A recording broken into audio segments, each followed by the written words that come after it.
కిర్పతిక ధర్మగుణం గురించిన సంక్షిప్త విశ్లేషణకు స్వాగతం. ఈ కథ గౌతమ బుద్ధుని అనుచరుడైన కిరుపతిక అనే ఒక గొప్ప దాత గురించి. ఇది మనకేం చెప్తుందంటే, దానమంటే కేవలం డబ్బు ఇవ్వడమే కాదు, ఎదుటివారి మనోభావాలను గౌరవించడం కూడా చాలా ముఖ్యం అని చూపిస్తుంది.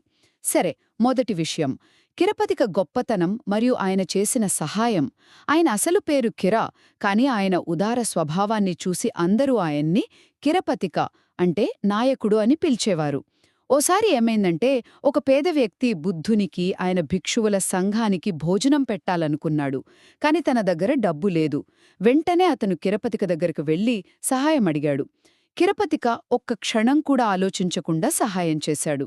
ఇక రెండోవది, ఇక్కడే బుద్ధుని కీలకమైన బోధన మనకు కనిపిస్తుంది. ఆ పేద వ్యక్తి ఎంతో భక్తితో భోజనం సిద్ధం చేశాడు. కాని భిక్షువులేం చేశారంటే, అతని పేదరికం చూసి ఆహారం సరిపోదేమో అని అనుకుని చాలా తక్కువగా తిన్నారు. పాపం, అది చూసి ఆ పేదవాడు చాలా బాధపడ్డాడు. అప్పుడు బుద్ధుడు కలుగజేసుకుని భిక్షువులకు ఇలా ఉపదేశించారు: భక్తితో పెట్టిన ఆహారాన్ని దాత ఆర్థిక స్థాయితో సంబంధం లేకుండా తృప్తిగా స్వీకరించాలి. చివరిగా, దానం యొక్క అసలైన అర్థమేంటి?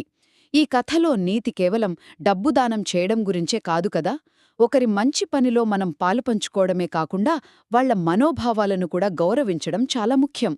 కిరపతిక తన దగ్గర పనిచేసేవారితో కూడా చాలా ధర్మబద్ధంగా ఉండేవారని అంటారు.